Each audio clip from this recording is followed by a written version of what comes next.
see if I can.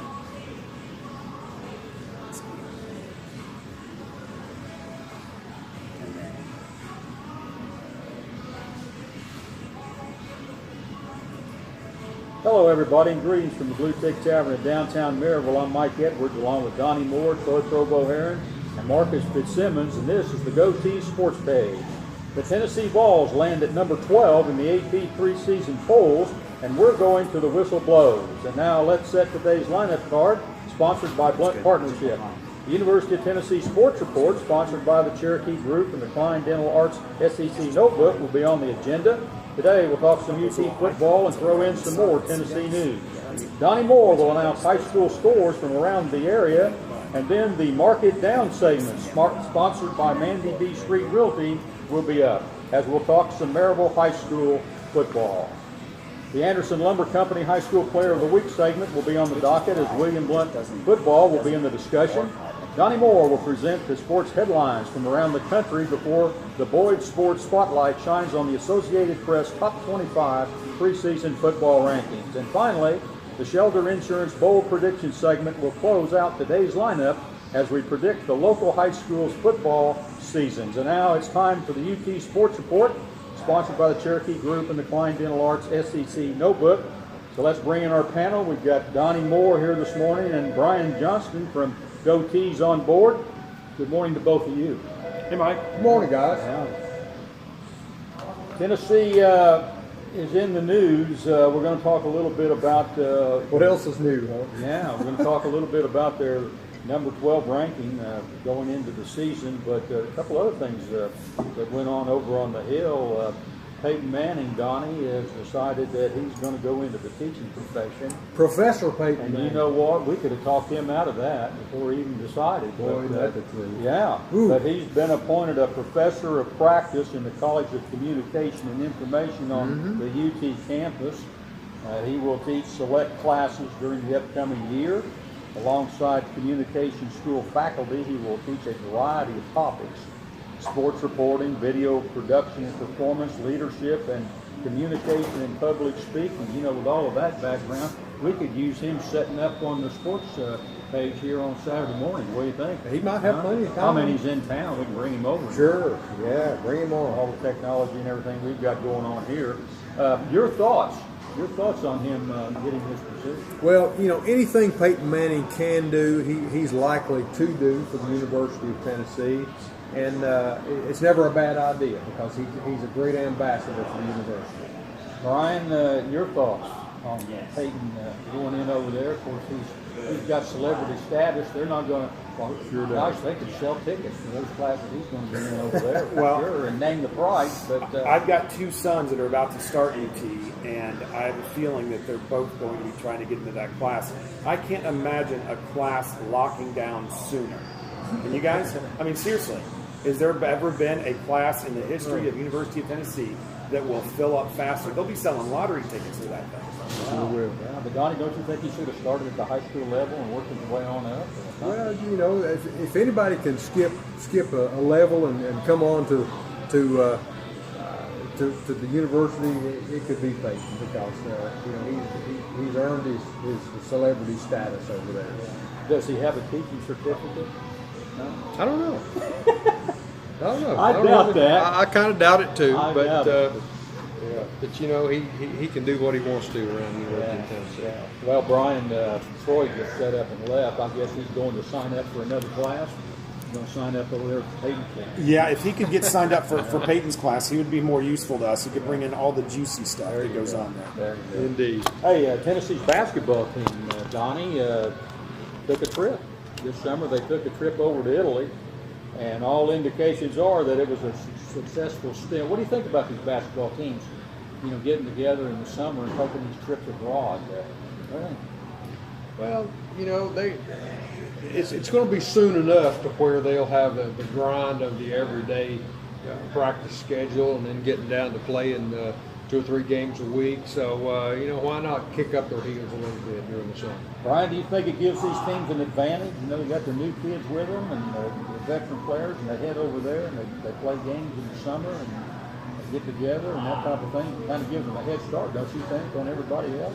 Well, you know probably better than anyone how much chemistry matters to a basketball team. So I think anytime that they can get together and play, and I'm sure that you've heard the great story about Bob Knight and his psychological warfare on his players to get them to rally around each other. And I remember a great story Steve Alford told about how Coach Knight got the guys to rally around hating him.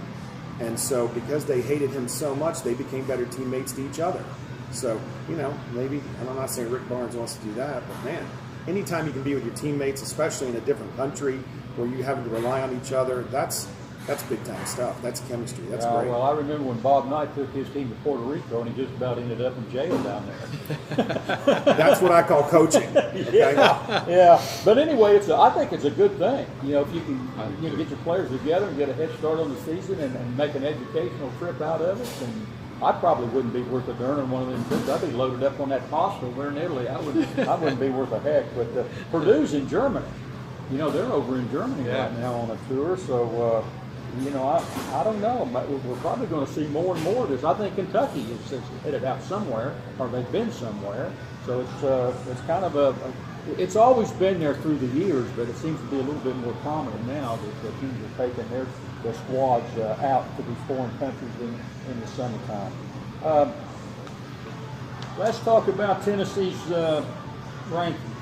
Every time I'll be honest with you, every time Tennessee football is brought up with a UT fan, they get so excited, Brian, that they wet their pants, and so to speak. They're that excited about volunteer football this year. It's all they can talk about. All the television stations are counting down the days, like it's days to New Year's or Christmas or whatever. But there is a lot of excitement. They put them at number 12 this year in the AP preseason football polls, for whatever that's worth. Is that a good place for them to be, or did you think they'd be a little bit higher, Brian? I honestly thought they would be higher. Looking at the body of work they did last year, I can't imagine that they're going to stay at 12 very long. And this is coming from a Florida State fan. Although we're kind of disappointed we ended up at 8-2, but we're going to play enough games. Keep in mind, wasn't it Michigan last year wasn't ranked, right? Right. And they made it to the college, so rankings don't matter. I think they're going to prove it on the football field, and so ball fans shouldn't be upset by any ranking. Don, do you think this is a good spot for them to be in? Number 12 gives them room to grow. It does. I think it's about right. It's kind of a thing where, like Brian said, rankings don't mean much. Preseason, it doesn't matter where you get ranked. It's all about the product you put on the field.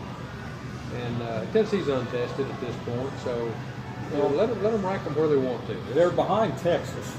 Texas, it seems like every year they're right up there. And then after a game or so, they're out. But, Texas has got Alabama early. Yeah, they do.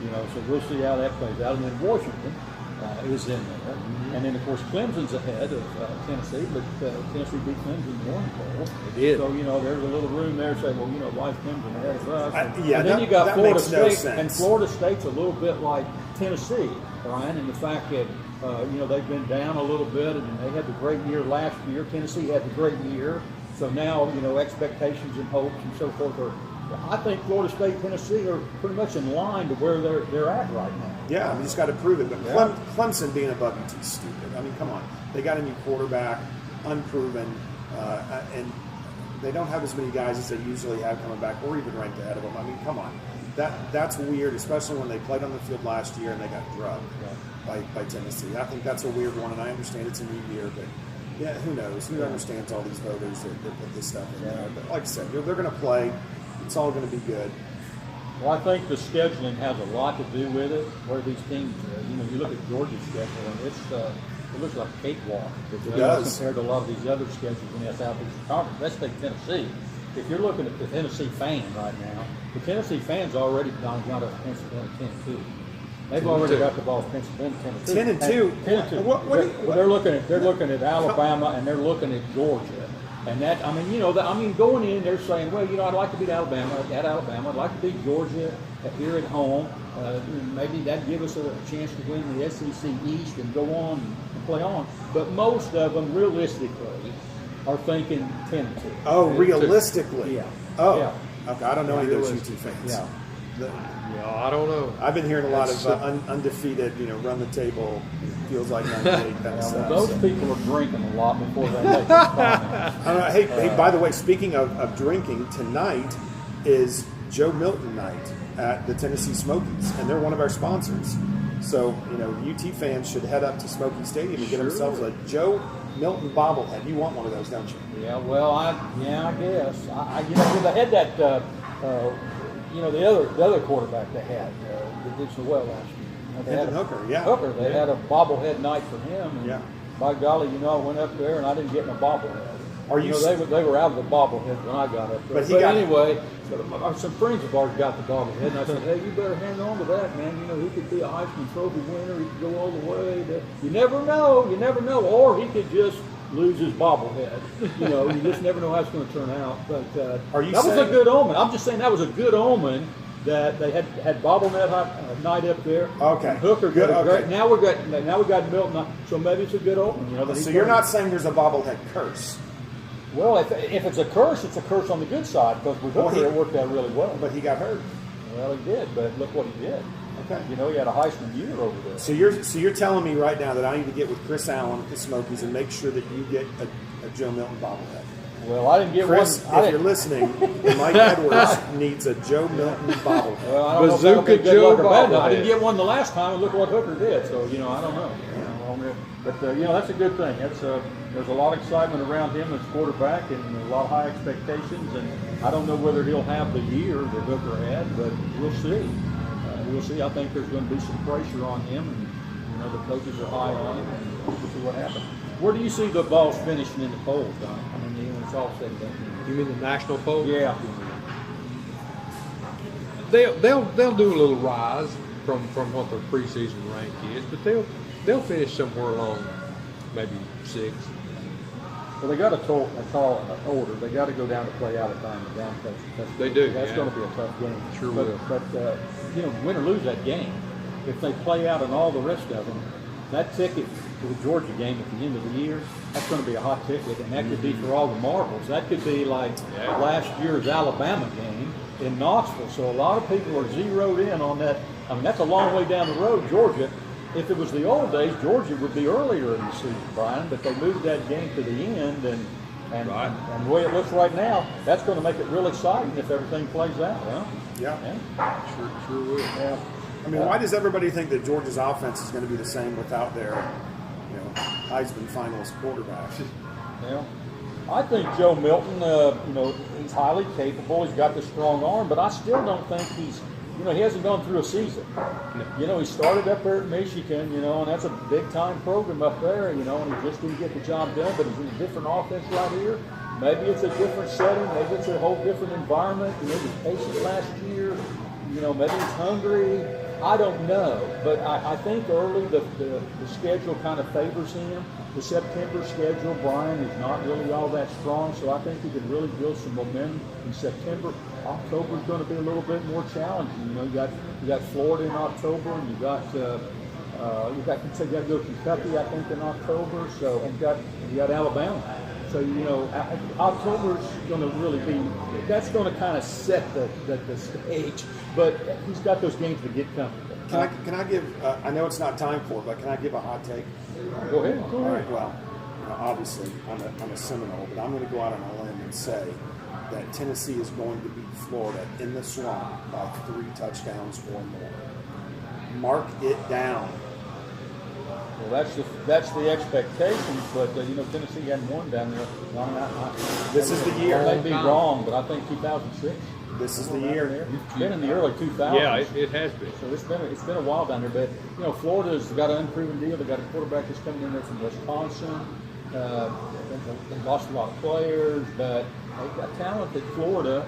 And what scares me about Florida, you don't know much about them. You don't know much about them right now, and sometimes you don't know much about them, it can hurt you a little bit. If it's Florida and a lot of people are coming back, man, you can look at film and you can get yourself ready and hyped up.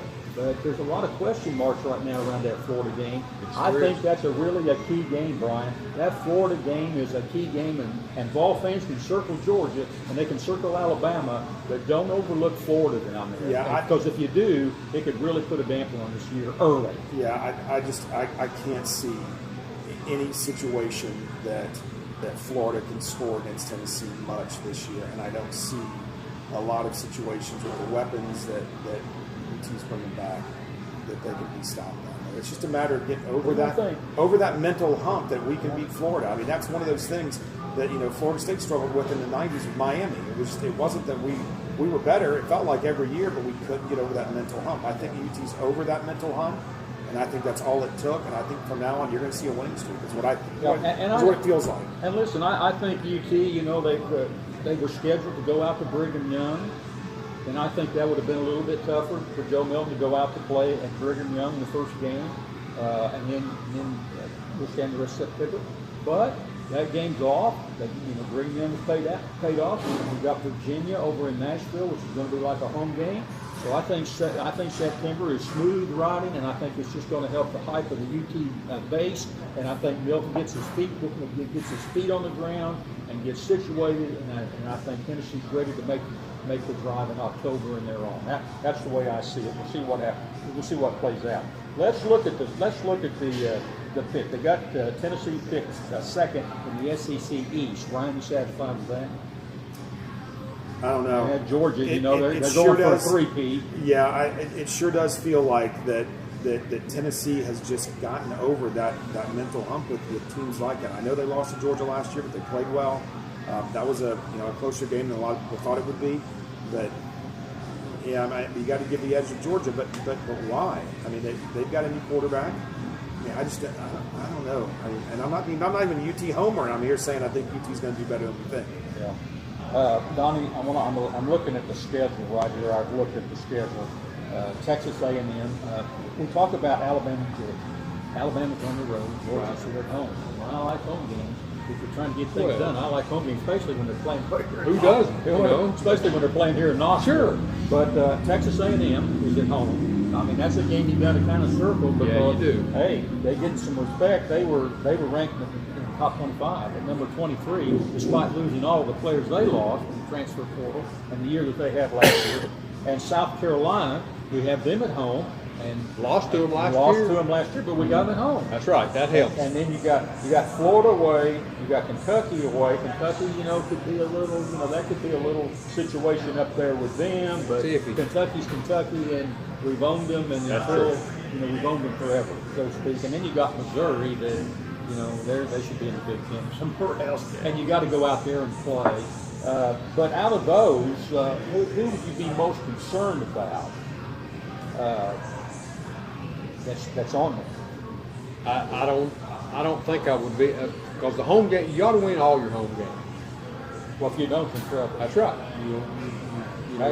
That really goes for football and basketball. You got to win your home game if you're going to win championships. You don't have any excuse for not winning your home games, and the away games, I can't see if you play up to your potential. I don't have any concern for any of that. I would say the only one that sort of would, to me, just, I don't know, just that South Carolina game. I mean, even though it's at home, gosh, last year was just, that was hard to watch. Yeah. And so I just hope they can put that behind them. Plus, you got that's kind of a murderer's row right there with South Carolina, then Texas A&M, then Alabama. Those are 3 weeks you got to be up. Yeah. I mean, you really got to be up. You can take a week off if you want, I guess, with Kentucky, but who knows? Who knows what they're going to bring. October's a big month. Yeah, it is. I'm a little concerned about Texas A&M. I'm a little concerned about it. They got a lot to play for. They had a horrible year last year. They're not going to be that bad. They have a big program. Mike, I hope come in here, and they got a great band. I mean, you know what? The band is great. The band is great. That's the best thing about it. I hope Jimbo Fisher loses every game he plays for the rest of his life. I know, but I am a little bit concerned about them because they play Alabama pretty tough. When they play them and other schools. They just had a bad year last year, and they got a lot to play for this year. So Well, I'm a little concerned there. Well, let me just say this. I got to experience Jimbo Fisher more than I wanted. Yes, we won a national championship, but I feel like I could have coached that team. Every player on the offense and defense played in the NFL, both sides. He will he'll pull that crazy game out where he'll beat LSU, and then he will lose to the Sisters of the Poor. It is unbelievable. So I'm still shocked that the Texas A&M fans are still on his bandwagon, because I would have kicked him off long ago. But man, and you would have picked him up. Well, he won the national championship down Florida State. Yeah, but let me tell you something. I got to endure the fact that his ego pushed Bobby out sooner than he should have gone. And if Bobby Bowden wanted to coach another year and go 0-12, he earned it. And as a fan, I would have watched that, because Bobby deserves everything that he got. And having Jimbo being the coach in waiting, whatever that is, that's the dumbest thing ever. But having him, in his ego, push Bobby out, I will never forgive that. National championships don't matter. Bobby Bowden got a raw deal, and I'm sticking to that. So I hope he loses every game he plays. Well, I'm concerned a little bit about Texas A&M, and I'm concerned a little bit about the Florida trip down there, because basically from what I talked about. We don't really know too much about him, but I know he's have to play down there. He hasn't won down there. Tennessee has not won down there since the early 2000s. I'm a little bit leery about that right now. Not as optimistic as Brian about the 3 or 4 touchdowns. Don't even worry about the 3 or 4 the Florida game. touchdowns. You guys can forget. Don't even worry about that. Okay, well, I'm not worried about South Carolina. They beat Tennessee bad last year, but South Carolina coming in here, Tennessee is going to have that game on the mind. I think Tennessee will beat South Carolina like a drum. I hope so. I hope so. That's what I think. Hey, if Tennessee wins the East, Brian, how do you see the West? Ask me that after the FSU LSU game. And that's early. That's our first game. It is our first game. Yeah, I was at that game last year, which shouldn't have been what it was. We should have just run away with that thing. But it is what it is. You win by a point, whatever. Is that on a neutral site in Florida? It is. It's in Orlando. Last year was in the Sugar Bowl, which is by no way a neutral site. And this year it's in Orlando, and it's sold out, and everybody's ready. And Seminole fans are similar to Vol fans, and sometimes we're unrealistic. And, you guys talk about 98, we talk about 13. So we're trying to get back there, but we've got all of the pieces, and I think that Mike Norvell's a great coach. So I think that we can do it, but who knows? Gosh, it's just if you watch that LSU game, so many crazy things happen in that game. We really should have won by a couple of touchdowns. Who knows how the ball bounces? But I think we'll win. But I don't think that Alabama's going to be as dominant as they have been in the past. It wouldn't surprise me to see LSU come out of that. But that's my pick right now is LSU. Well, I tell you right now, I see where you're picking them, but I'm picking Nick Saban and Alabama over there on that other side. And I know last year they had a loss down to LSU. Both games went right down to the wire. That one down there and the one up here in Tennessee. But I think Bama, and this is the first year, I think they're ranked 4th in the AP poll. I think this is the lowest they've been ranked in a long, long time. I'm sure it is. And I'm sure that Nick Saban's bringing all those things up, in practice and so forth and so on. I think one of the things that hurts Bama a little bit, Brian, is the fact that this schedule is pretty tough. Tough schedule and a new quarterback. And you're not replacing an also-ran. That guy didn't get a lot of reps, and I don't know. I think they're not going to be what they have been, but we'll see. Brian Kelly down at LSU, what a great year he had last year. He's a good coach. He is a good coach, but up at Notre Dame, he just couldn't. More wins than anybody up there in the history of Notre Dame football, surpassed Luke Lockney. But he never won a national championship up there. He never could get over the hump, and he had a tendency to have some really great years up there. And then after he had a really great year, he had a bum year. You see, and he would lose some. You'd think, well, they're really on. Notre Dame's really on track now, and he get beat by Navy. Right. You see? So I don't know about Brian Kelly down there. I know everybody's on board with him, but they won't be as patient down at LSU with No. him as they were probably up at Notre Dame. Absolutely But, not. you know, he did have an impressive year. I guess the big downer with him was the Tennessee game where they just didn't show up at all. Well, I can tell you this, that, and this may come as a shock to Notre Dame fans, but Brian Kelly has never had the kind of talent that he's going to have at LSU. It's a different level of football at LSU than it was at Notre Dame from a talent perspective.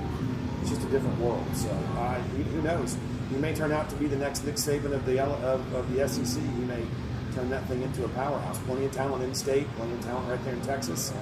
He can get anybody he wants with that brand. So who knows? Most people over there on that side are picking Bama and LSU. Do you see anybody else over there, Donnie, that could step in there? You know, Kiffin's down there. You know, he's still talking a lot. Well, Kiffin always talks, but Ole Miss can't back that up Boy, with talent. he really hit the skids the last 4 or 5 games of the season last year. That program really hit the skids, but I don't know. Is there an Arkansas that could come on? Is there a Texas A&M that could? Well, Arkansas plays some good football, but they can't compete for championships. No.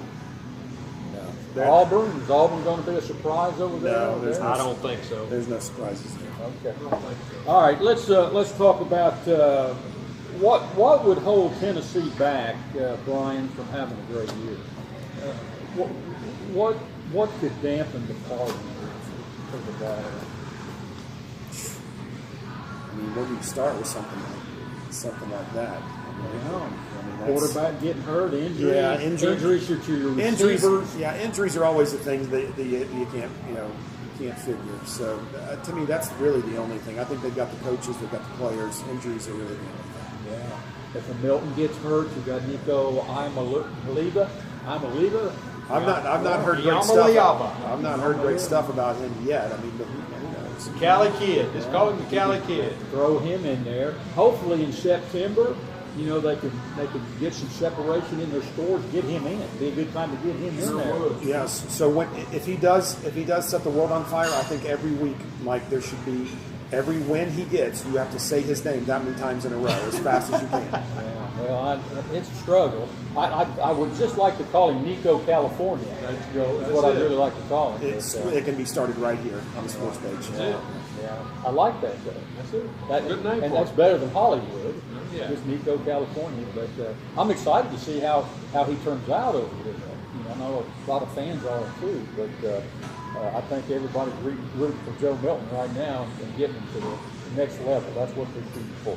Hey, it's time to turn the page, and next up is the local scoreboard featuring Goatee Sports Page veteran Donnie Moore and the Mark It Down segment. You're listening to the Goatee Sports Page, and now stay tuned for the best in local sports.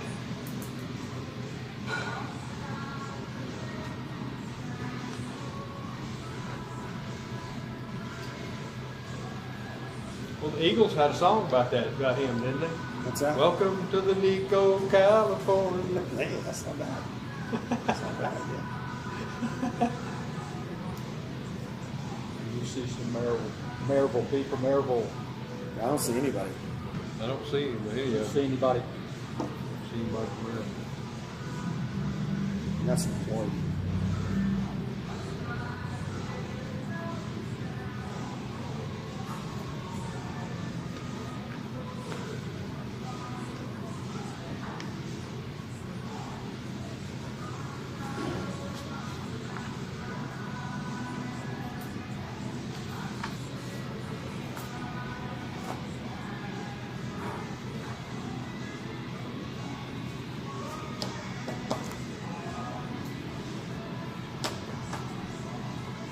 I need you to stop by Blue Tip Tavern on your way to Townsend because I've got all of the swears.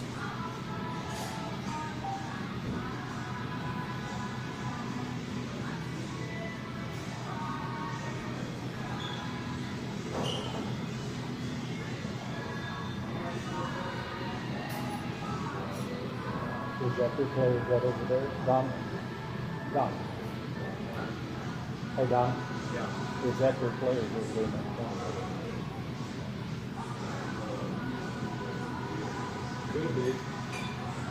I'll go over there. When do we need them? After he does the scoreboard. Yeah, So get them seated down. right after the scoreboard. Yeah, and the scoreboard's not very long. It's just seven scores. We'll talk about it.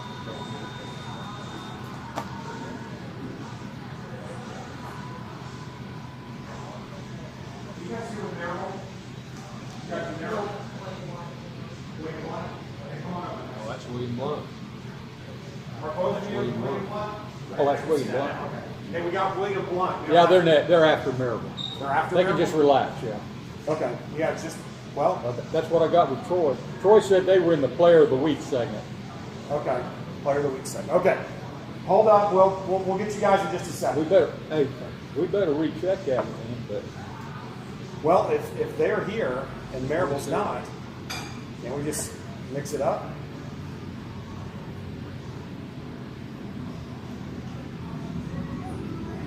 Last spot. he's got William Blunt in the Player of the Week, and Maryville is supposed to be in the Mark It Down segment. So that's the way I'm going. I don't know what'll happen if Last both of spot. them come in at the same time. Who knows? William Blunt is here, but Maryville isn't. Is there anything that I should know?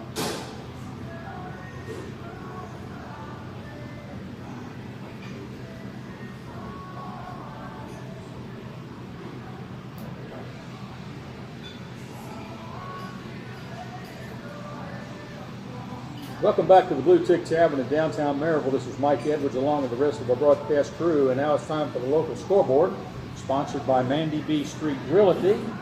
Donnie Moore, high school football, last week was a jamboree. Well, they're out of the gate now. They sure are. Yeah. Everybody's out of the gate. And we had them stretched from Blount County all the way to what, Nashville last night? Boy, I'm telling you, almost to Nashville. Yeah. Alcoa traveled down to Ravenwood last night. 3A Alcoa traveled to 6A Ravenwood last night. Alcoa's got a tough schedule this year. Yeah, I'll tell you right now, I had it zeroed in to talk about a little bit about them this morning. We may still have time to do that, but That's you're okay. exactly right. Everybody was hollering about their schedule. A lot of people were saying, hey, you need to play some tougher teams. Well, they need to keep their mouth shut now because they're playing some tougher teams now. They scheduled a tough team last night. They may have the toughest schedule in the state. They may do it. Ravenwood is a team Yeah. that frequently Maryville plays in the second and third round in the quarterfinals of the state tournament. Yeah. And Ravenwood is a big, strong, fast football team last night, and they put up 14 points on Alcoa's defense last night. The tough thing about that is Alcoa put up 35 points on Ravenwood. Yeah. When it's all said and done. That 14 wouldn't have been good enough because Alcoa had 21 at the half. So Exactly. that's pretty much over right there. But Exactly. if you look at that, we've been playing Ravenwood. They got Bearden on that schedule. I think they got Greenville on that schedule. Mhm. I mean, they got Maryville. West. They got Maryville and West on that schedule. I'm telling you. And then you look at the 4 district games they've got. Yeah. And you're thinking, boy, I tell you what, I feel sorry for you. What kind of for you 4 people. What kind of a region Yeah. are they in? Well, of course, it's just in the region that they're in, they don't have much competition. Yeah, and I think it's a great move on Alcoa's part to play that kind of schedule I do because they too. can go back. It's not going to hurt them in the going into the playoffs. Absolutely. Unless they get some injuries there, but you can get injuries, playing in any game. Yeah, you sure can. So I think this was a really good move on Brian Mitchell's part down there and his staff, to play some really tough teams. I think the players welcome that. I don't know how gratifying it would be to, in the past you play a half and you dress out and you play a half or less than a half and that's it. And you sit out, and of course, the good thing about that is they can bring along their younger players. Yeah. But they still do. They play them. Yeah, well, They play them they're all. still probably going to have ample time to do that. And they still do. In They their played them schedule. last night. Yeah. Well, anyway, Alcoa played Ravenwood last night down there at Ravenwood. Beautiful campus down there at Ravenwood, and Alcoa won that one 35-14. Next week, Alcoa hosts Bearden, and the Bulldogs come to town. So two 6A teams in a row that Alcoa will be playing. as of next week. And Marcus Fitzsimmons, he's not with us this morning. He was down there. He was, covering that game yeah. last night. Yeah. So congratulations to the Tornadoes right there, going 1-0. Yeah. Eagleton traveled to Tellico Plains last night to take on the Bears of Tellico Plains. Eagleton, as we know, is just now got their sanction by TSSAA, and they don't have any seniors. Here, guys. Do not have any seniors, so they're going to take their lumps for a while this season. Eagleton put up 18 points against Tellico Plains. Tellico Plains scored 47 last night against Eagleton. So Eagleton comes up 0-1 from the young season. Next week, Eagleton travels to Scott County. So we'll follow the Royals in their debut season. Heritage took on Maryville last night over at Jack Renfro Stadium. And Heritage plays tough. They really do. Joe Ossavet, new coach over there in his second year. Of course, Maryville's tough as always. And Maryville won that one 63-14. But Maryville suffered a terrible loss last night. Gage Ledoux, their great running back, suffered a broken ankle, so we hear, in the second half, and will be out for the season. I think that game was 14-7 at one time, wasn't it? I think it was. Yeah, I think it was 14-7. Heritage hung with them. Yeah, but I don't know. If I was Heritage, I don't know if I would, if I'm trying to bring my program along, and at that stage, I don't know whether I would open up with Maryville first or not. Well, I that's guess how the there's some scheduling reason went. behind that, unless Maryville's going to pay me a whole lot of money, which I don't know if they would be willing to do. I don't know. They're district. But I would be looking. Well, no, they're not district. They're not region codes, or the Heritage is 5A. We're going to talk about William Blunt here in a few minutes, but I think that their schedule, where their program is right now, I think they've made some adjustments in their schedule. They have. But I'm a little surprised. Boy, I tell you what, Maryville's is a tough Maryville's a tough road to hoe. Here you go. Here you go. Next week, Heritage goes to South Door. What's your last name? Sorry. Play Cherokee. And they've got a pretty demanding schedule too. They do. So we'll see what happens. I think they finished 4-6 last year, just missed the playoffs. Tell me your last They name won one again. game, and they had two of those games that they lost in hand. Yeah. So that should have been a 6-4 season probably instead of a 4-6. Yeah, I think you're right. Oswald's first year down there, but we'll see what happens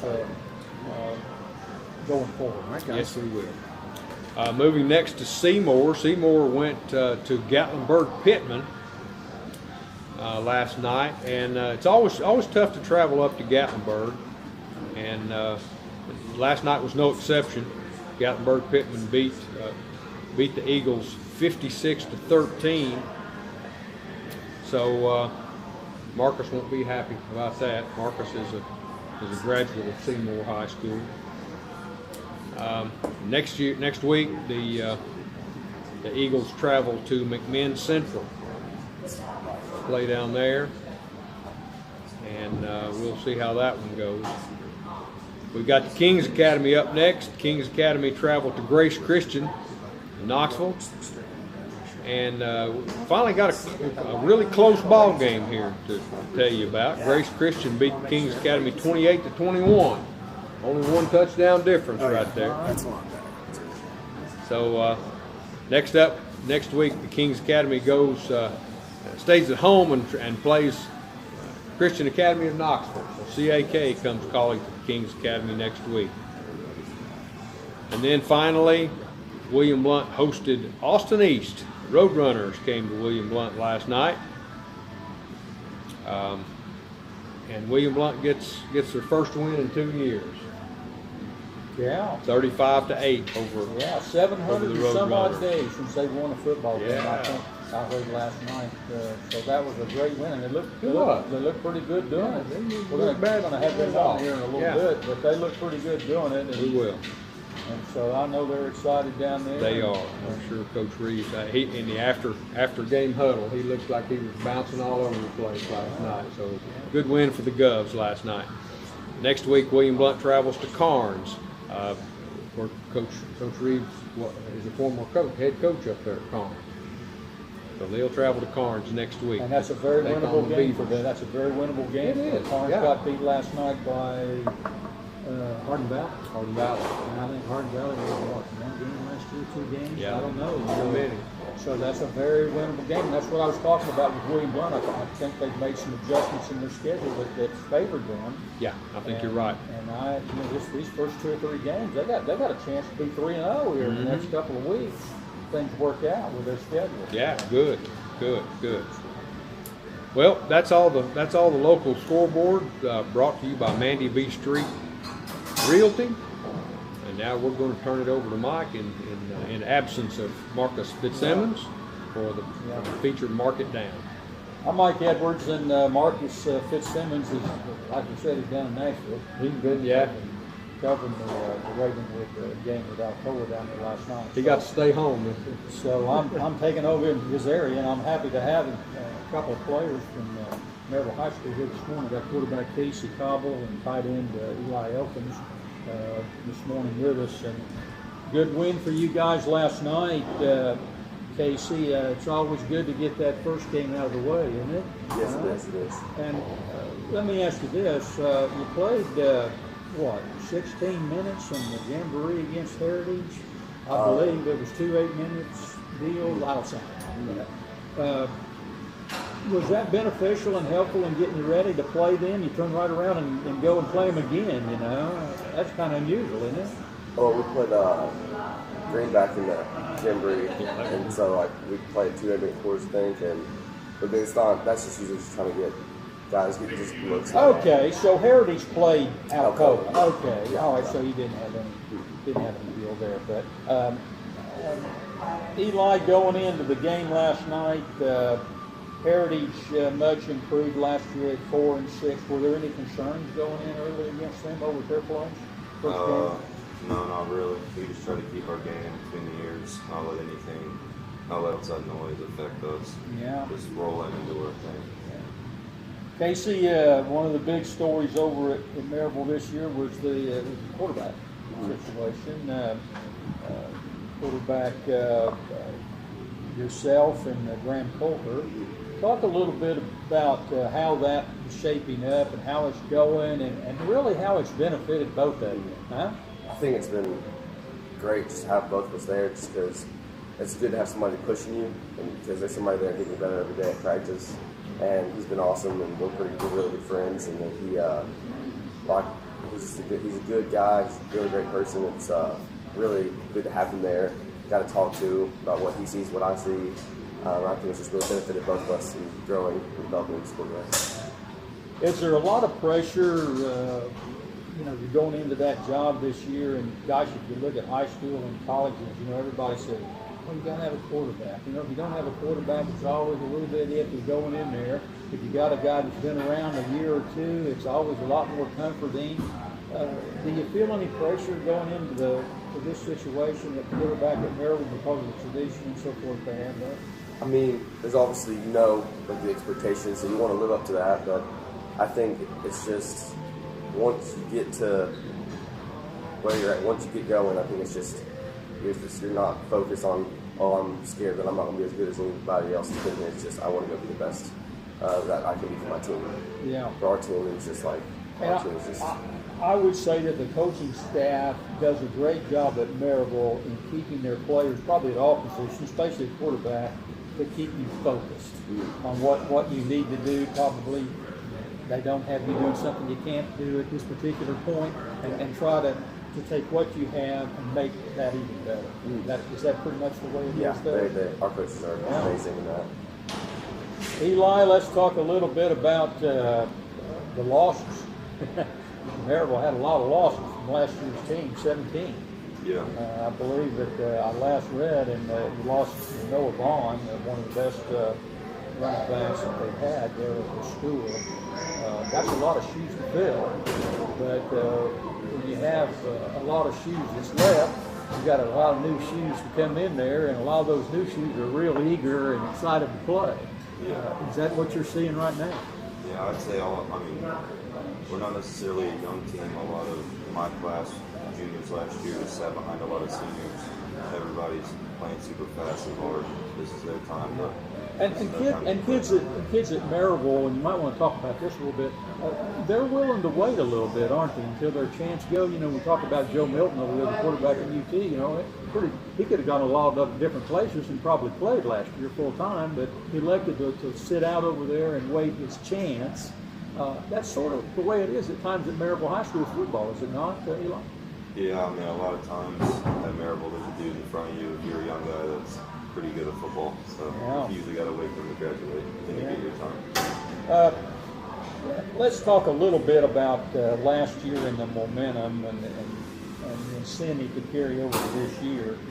Last year, Maryville High School lost 4 football games, which is really unusual.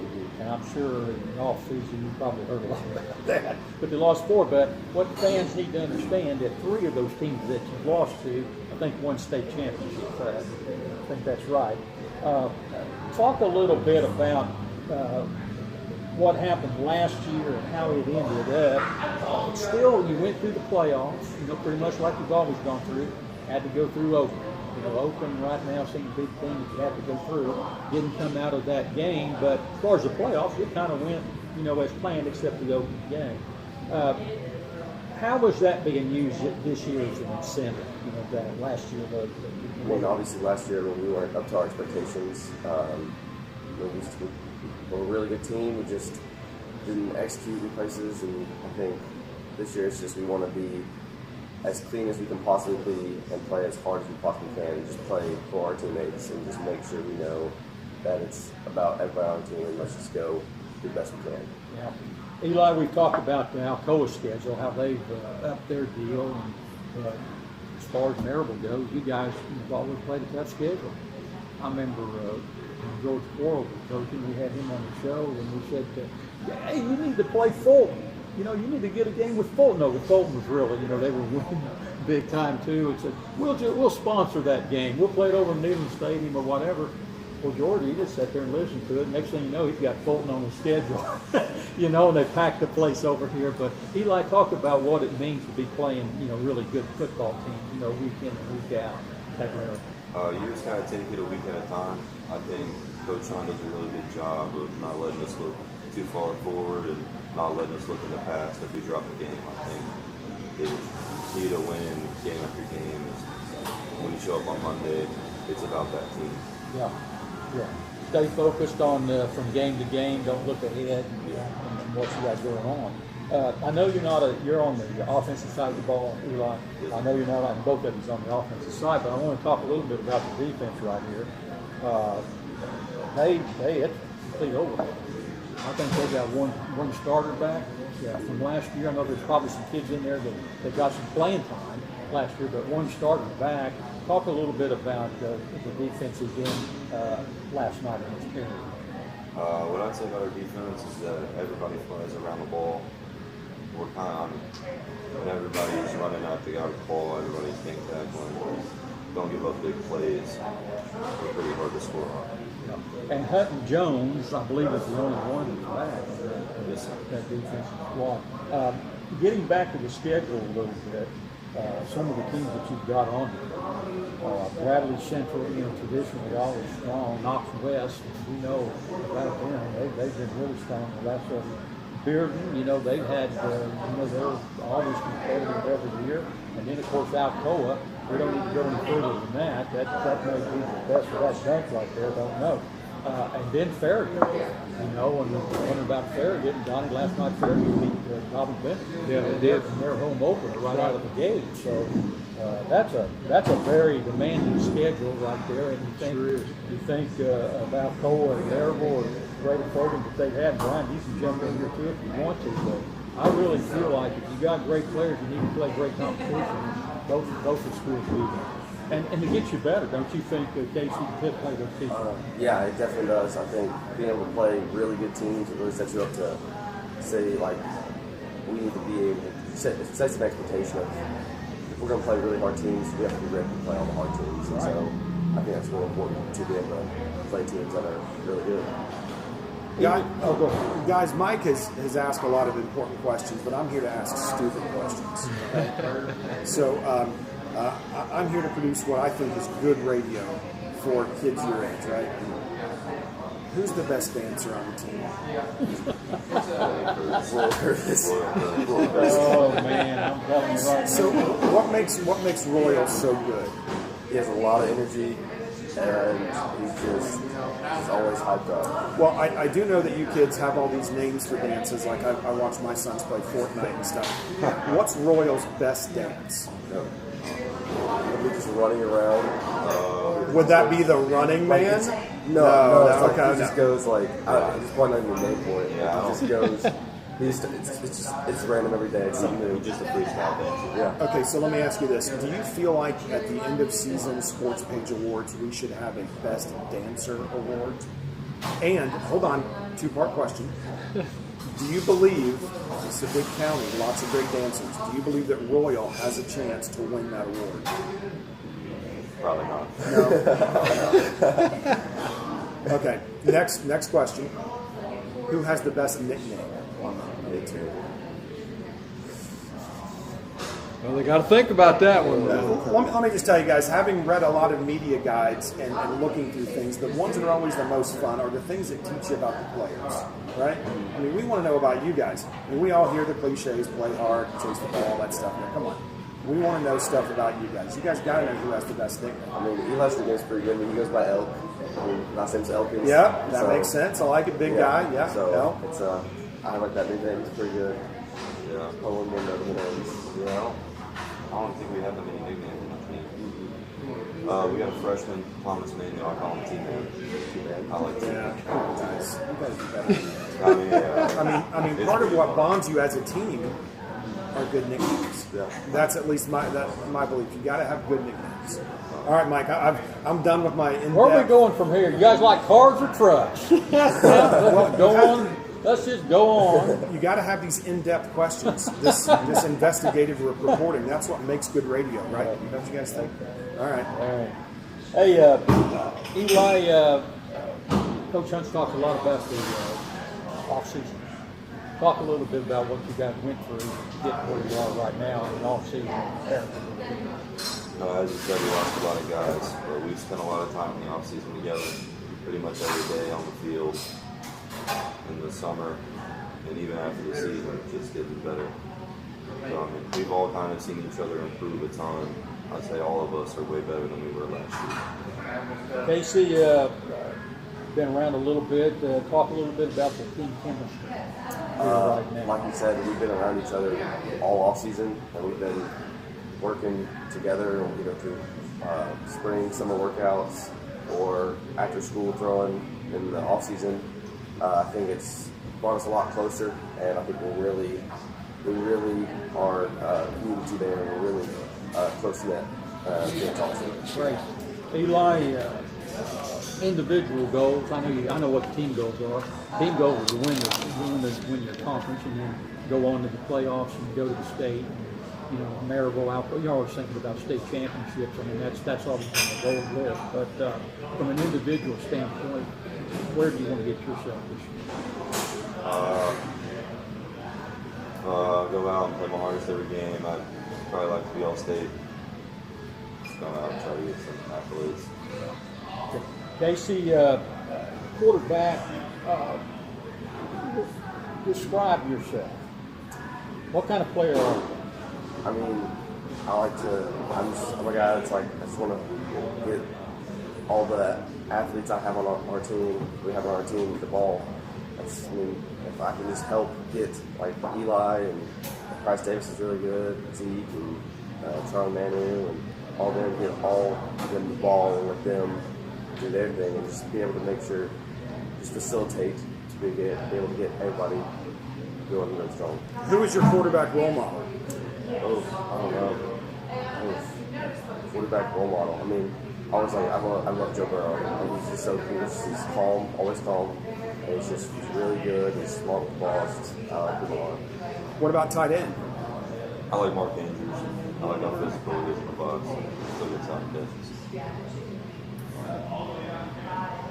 Well, guys, listen, I appreciate y'all coming in, and next week they've got Not Central. Knox Central over there at home. It's at home. You're at home, so you've got your first home game coming up. But appreciate you coming in, and we want to wish you all the best of luck. And we're going to see you on down the road, I'm sure. But I hope it's another great year for Maryville football. Thank you. Okay, all right.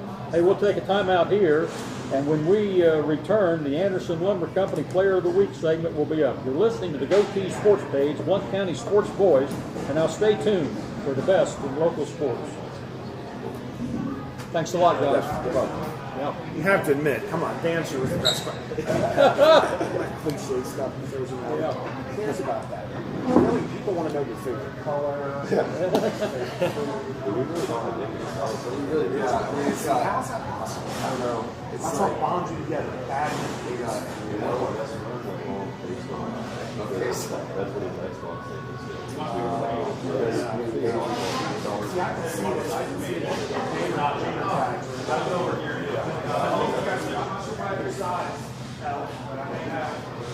Thanks, guys.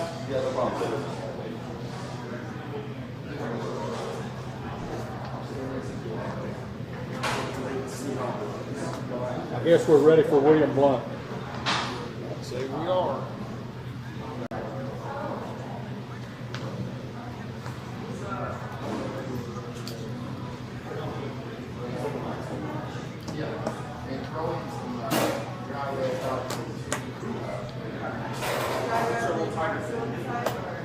We'll get him over here.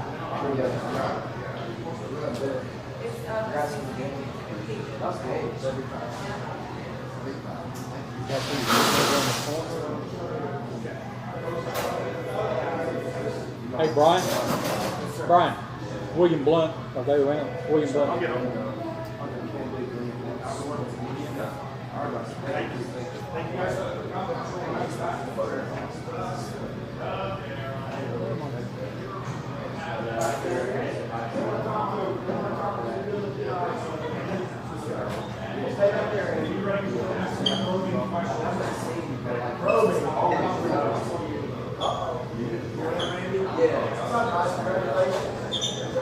Mike, can you write them down?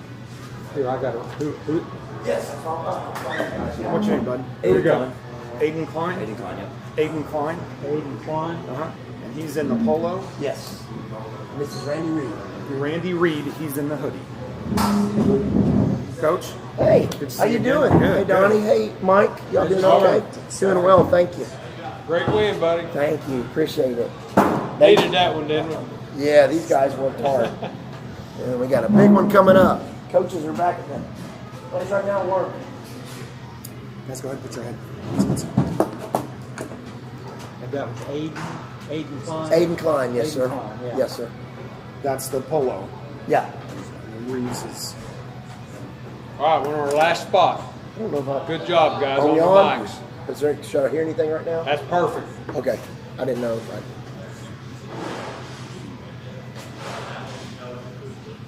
Ever had the calzones? They're so good. God, they're so good. They're good. Like a full. Love their calzones here. They're so good. I'm going to show your mom a picture of my. I can't find the dog. I wanted your mom to see that dog we got.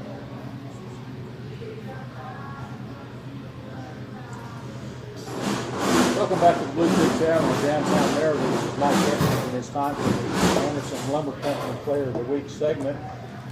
And Coach O'Haron is out this morning. He's got another function, so I'm taking over for Troy here this morning. Well, you can handle it, my friend. Yeah, I've got William Blount in here. Got Coach Robert Reed. I got players Aiden Klein and Randy Reed. First of all, Coach Reeves, great win last night, 35-8. Governors took a road runners Austin East and scored a 35-8. And really, the game really wasn't in doubt.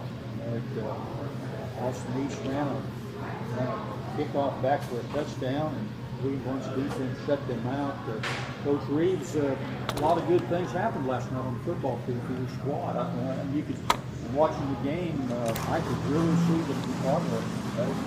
I appreciate that, Mike. I appreciate that. Yeah, we definitely. Can you hear me? Yeah. Okay, just making sure. Our kids, yeah, they really played hard. I was really proud of them. A lot of hard work, and they've been doing the little things right. And I was really so impressed with our defensive effort. They've just gotten better each week, and AE's that's probably not the AE team from 20 years ago, obviously, but I will say this: there are some fantastic athletes out there, and for us to keep them from scoring was really an achievement. I was very proud of the kids for that. Yeah. Well, I thought you did a good job on kickoffs after we ran it back. I saw a lot of squib kicks and so forth and so on. So I thought that was a good move. I know you gave up some field position at times on that, but your defense was playing well. So go with that philosophy, huh? Yeah, absolutely. That first kick was supposed to be actually not right. It was supposed to be to the right of that guy a little bit more, and just didn't get it where we wanted. And so we just made an adjustment, and those guys back there are so dangerous when they catch the ball, and it's like we just said, hey, let's not kick it to 7. Let's make sure 6 doesn't get the ball. And so we worked all week on our high kicks, trying to pin it, and we just missed it. And so then we said, well, let's kick it on the ground, or let's go for an onside. And finally we just did a couple of chip shots, like I call them 25-yard field goals, put it up high and drop it on the 30, and they did it. So I was proud of them. We made it at halftime. The guys will tell you I was really happy about everything but special teams. So I did go on a little bit of about a 30-second rant about special teams. So at halftime, the guys did a real good job of coming out and doing a better job on special teams. The defense, I think, is just, I guess if you're going to give a game ball, you have to get the defense. Yeah. Last night, you had a lot of great performances around, and we're going to talk about some of those, but the defense, holding them scoreless, was a great effort.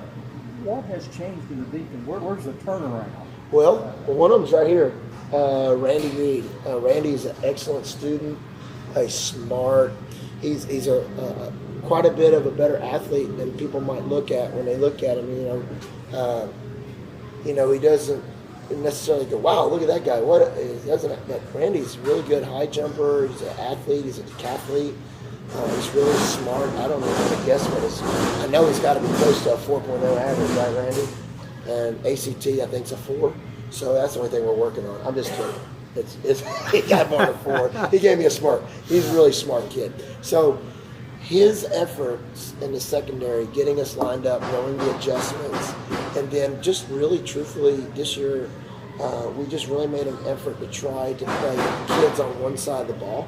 So we get a lot of reps, and so there's just more consistency. And really, we played with 5 sophomores started on our defense last year. Now you're still a relatively young football team. Yeah. I looked at your roster as I was watching that game last night and thought, man, running backs are young. Yeah. Because of course you got a senior quarterback. Yeah. But you got a sophomore running back to put in there at the end. He looked pretty impressive, right there in the last series or so. And we're going to talk to Aiden here in a few minutes, but what night he had at running back. But talk a little bit about your offensive line. That's another deal that I had trouble with. I'm going to tell you right now, I saw some holes out there, and Aiden, we're going to get to you on that too. And you comment, but I'm telling you, there's some holes out there that Donnie and I could have gotten through there, I believe. Yeah, we've been really harping on that, and we still have a long way to go on some things. But I'm traditionally a run-first kind of guy, and so we just told the guys that, listen, the games are won and lost in the trenches, and tonight's a game you have to win in the trenches. I said they are going to be able to match up with us outside. We know that. There's probably 2 Division I corners out there on that team. with our receivers. So I said we knew we were going to have to run the ball. So they took it upon themselves. And you're right, Mike. I was really impressed with our offensive line. Sure. I've not had a chance to grade the whole film yet, but I saw some really good things. Yeah, I wrote that down pretty about midway through the game. But Aiden Klein, let's talk to you a little bit. 131 yards last night. You went on to the only story back here. Brett Cortez had 72 yards, and the other one back at 40 yards. Brooks. Great night for running backs. The holes were there, were they not? Yes, sir. They were there. They were definitely there. So,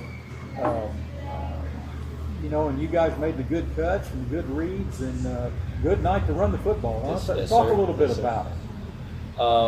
I felt like the most of the good that happened last night was the line and holding up, and the pulling guards and all that stuff. So without them, like you can't run the ball without the line. You know what I mean? So Exactly. And I thought, I want to talk to Randy a little bit about this.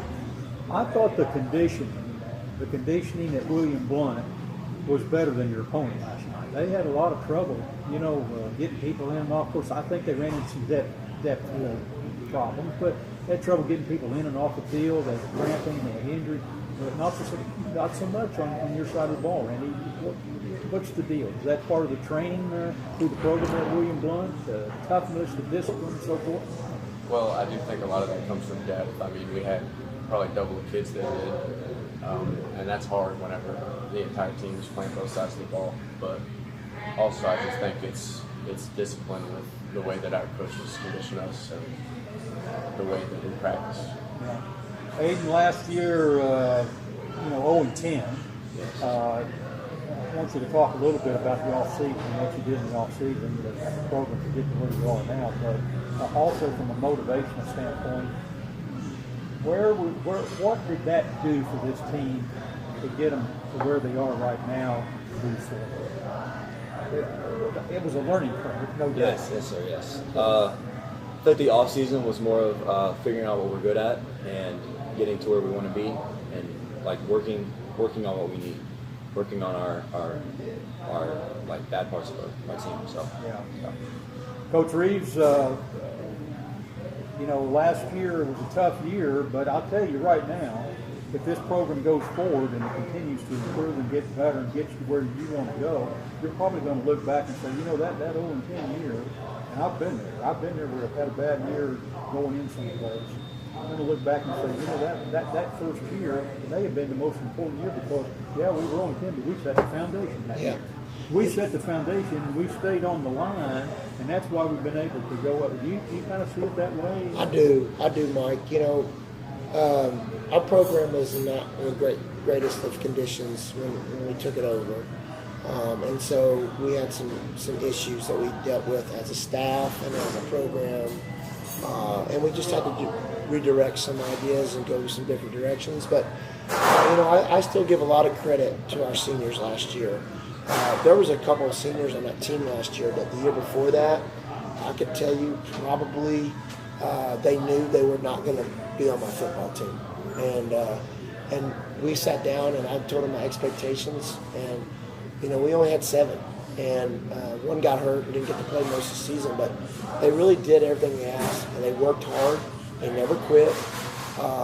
They never complained, at least to me.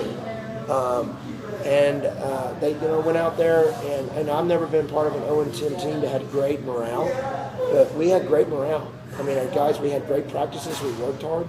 And so now this year, we've got guys who've gotten stronger, faster. We have more kids out playing.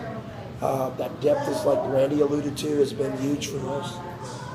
But just the overall attitude of our players, knowing that we're moving in a direction of positivity, and it's like I told these guys. I said, if something happened to me today, and I would left here and something bad happened, knock on wood, that doesn't happen.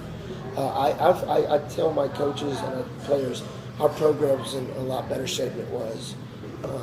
And that's not a strike at anybody. It's just in a better condition. And if something happened to me, I've got coaches that could take this and run with it. I'm not really that important, truthfully, Mike. I'm just kind of the head steering the ship. But my coaches are amazing. I'm very fortunate. I have 2 coaches on my staff that have won multiple state championships, and so they're very good. They know what they're supposed to do. And I've got some good, young, energetic coaches, which I think is really important in any staff. And I've got good kids. We've got good kids. I mean, we have young men that are yes sir, no sir guys, and they're going to do what they know, what they're right. And so, I just believe character counts. And this year, I do expect us to shock a lot of people. I think a lot of people will be shocked about the Govs this year. Randy, you had Austin East last night, and now you've got to go to Carnes. And I know it's going to be a big game for Coach Reese, but he coached over there. I don't know if he'll bring that up, but he coached over there. But you got Carnes coming up, and that's another winnable game over there. It'd be a tough atmosphere to go over there and play, but a lot easier to go into practice, I would assume, and get ready for a game after you've won one. Talk about the team chemistry after last night heading into the Carnes game. I think that we're definitely a complete group. We've got a lot of family in the locker room. Everything is smooth, if you'd say. And I think that really transfers on the field when you're talking about running a defense or an offense, for that matter. And I think that we mesh together pretty well. Yeah. Aiden, talk about the backfield there and how you all work together. And I'm going to talk a little bit about but how do you all work together, synchronize and so forth? It looked pretty smooth. I thought the overall discipline on the field really showed up last night in the William Blunt program. You did have the 3 turnovers in the game, a couple of interceptions, but other than that, not a whole lot of penalties. For the most part, it was a little bit sloppy in the first 3 possessions. I know Coach Reed probably wasn't very happy with that. But talk about how you all work together. Me and Darius like to work together. I'll block for him, he'll block for me. We got each other's back and stuff, Brett's always there. Brett's always got he's very smart. He's smart when he knows when to pull the ball and stuff, so that's kind of how we work together. We kind of got each other's back. We trust each other.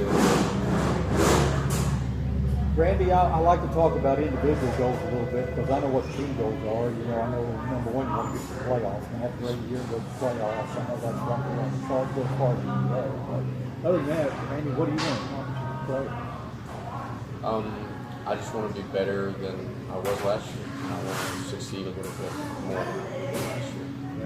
And Aiden, what about yourself out there running back? Great start. Anytime you go over 100 yards, it's got to give you confidence to get that ball again and go with it. But what kind of goals have you set for yourself? I'd say my goals most of the time are getting better each day by day, looking at every single day, getting better every day, 1% better every day. So. Coach Reed, let's talk a little bit about this one there. We had a couple of touchdowns. Yes, sir. Rushing touchdowns. He did have a couple of interceptions, but overall, pretty good performance on his part. Huh? Yeah, Brett did a really nice job of running the ball last night. He made some good reads. I think the first zone we ran, we did a nice job getting it. In the second zone, we didn't. I think we talked about it. He probably should have pulled it, but it's like running a triple option. Sometimes you mess up as a quarterback. You give it, and you should have pulled it, and that just comes with that's the nature of what you do. But he did a nice job of running our quarterback counters and getting outside in our outside zones. Did struggle on one of the passes. I wasn't pleased. He knew that. At the end of the first half, I think we forced one up that we didn't need to. We weren't, and body wasn't positioned. We didn't get our shoulders downhill and throw downhill. And then on the second one, he was making a scramble, and he just didn't throw a good ball. I mean, he just didn't throw a good ball. It slipped out of his hands. It happens. I mean, you're a quarterback. You have to deal with those kind of things. He was not happy about his 2 interceptions. He was very frustrated. But I told him, just keep going, keep working. We'll be fine. And so, I feel like a really big part of having played the position myself is when you feel like you have to do everything. I think sometimes it's overwhelming for a kid. Like, I've got to do everything. And this year, I don't think he has to. I know he doesn't have to do that because we've got some really good young running backs. You know, we mentioned we got Aiden's a sophomore. Darius is a junior, and then we have another young man that's really starting to come to his own, Raymond Jackson. I mean, Raymond is just a sophomore also, and he offers a dynamic also that some of our guys don't. Aiden's a power runner, and Ray is a speed runner. And so, you know, it's just one of those things where, you know, Brett will continue to allow his teammates to help him, but when they help him, he becomes even more dangerous because he is very elusive. I mean, a lot of people in your audience will know who Fran Tarkenton is. I mean, he's basically Fran Tarkenton. I mean, he is a scrambling Jesse. He is hard to get his hands on. So he's hard to deal with. I'm glad I don't have to defend him. Well, Aiden, you got the first game under your belt, and it's a win. Now, if you're 0-10 and you've got a win going into the next year, you guys have got to really, I know it's going to be hot in practice next week, but you've got to feel a lot better in practice than with an L, right? Yes, sir. So we want to wish you all the best of luck. Appreciate y'all coming in here this morning and talking with us about your program. Well, hold on, Mike. We've got the important questions to ask. Okay, go ahead, Brian. I got Brian in here. He's gonna hit you. Yeah, I mean, I'm here to, you know, I got to ask the hard hitting questions. Oh, here you go, guys. Okay. You ready? Ones that make you Mike, think. yeah, Mike just gave me the meatballs. I'm here for the hard. Okay. So, who's the best dancer on the team? There you go. Yeah, definitely. Okay, listen. I've seen coaches dance, and that can't be true. So it's true. you got to give me a player, because there's a second part to this question. So which player on your team is the best dancer? Maybe Steele. Yeah, I'd say Deal or Garrett Clark. Oh yeah, Garrett Clark. And what is their signature dance? He likes this little shake thing. The shake thing. I don't It's know hard to describe explain what he does. Okay. He just kind of manipulates his body in ways that Nobody else can. You know? Okay, so the second part of that, if the Goatee Sports Page decides at the end of the year for the awards to offer the best dancer in Blount County, would he be nominated? Oh yeah, for sure. Oh for sure. Yeah. Okay. Now, second hard-hitting question. Who has the best nickname on the team? Because I feel that championship teams are built around a guy with a great nickname. It's got to be G Herbo. G Herbo, Darius, D, but That's simple, but Yeah, come on. There's got to be something better than that. I call Mike M sometimes. That doesn't, yeah. I really like the one I set up for Aiden, but he didn't want that number. I was going to give him 47. His initials are AK. I was going to call him AK-47. Now, see, that's what I'm talking That's about. what I tried to tell him. That's what I'm saying. I said, go 47. I want to wear 3. 47. AK-47. There's posters all over America of AK-47. Aiden, are you kidding me that you turned that down? I might do it. I haven't made up my mind just yet. I gotta get one game with 3 on it. See, now, just so you know, if you carry that number into college, there would be a Heisman campaign called AK-47. Yeah. Think of all the liberals that would make mad. You could solidify, man. You could kill it. Well, that's the end of my investigative reporting. When you guys come back later in the year, I'll have more hard-hitting questions. So just be prepared. Thank you. And the more you win, the harder his question. That's right. Oh, That's man. right. That's right. Well, you've noticed when people win, there's more media coverage, right? That is true. So you keep winning, it'll become more like the Super Bowl media days. We'll ask the really probing questions. So be ready. Coach Reeves, Yes, thanks sir. for coming in. Always great to see Yes, you. sir, you And too. get Carnes next week. We'll see you. It'll be a 3-peat. I love it. We'd love to be back at that time. All right. Thank you. All right. Hey, time for a break, and when we return, it's Sports Headlines with Donnie Moore and the Boyd Sports Spotlight. You're listening to the Goatee Sports Page, and now stay tuned for the best in local sports. You guys handled those tough Thank you. questions Yeah, with yeah. grace. Yes. Good job. Thanks a lot, Can guys. you believe you turned that down, boys? Thanks, Randy. To me, that's a moral sin. That's like 3 number 47. Come on. told him I was at 47, man. That's T-shirts we can make. T-shirts, yeah. That's some NIL money, right? That is it. That's exactly what that is. I mean, think about Smith and Wesson. That's rich, guys. I like that. Smith and Wesson, the Smith and Wesson NIL deal. Think about that. I did like it though. We were talking about it.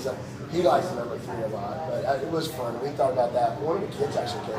It's a little late or something. I was like, AK, that's what the AK, and he said 47. AK 47, yes. Yeah, it's not fair. That's good stuff. That's good stuff. Well, we sure appreciate you. Hey, thanks for coming in, Yeah, guys. hopefully we'll be back here next week. yeah, let's do Thank it. you, Mike. Okay. Keep Thank on you, winning. gentlemen. Thanks, Go sir. get those beavers. That's great. We're going to probably win radio awards for that investigative reporting right there. That's HQ journalism. That's right it. there. Yeah. That's what my producer in Tallahassee when we were on the radio would call good radio, baby. Good radio.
Last spot.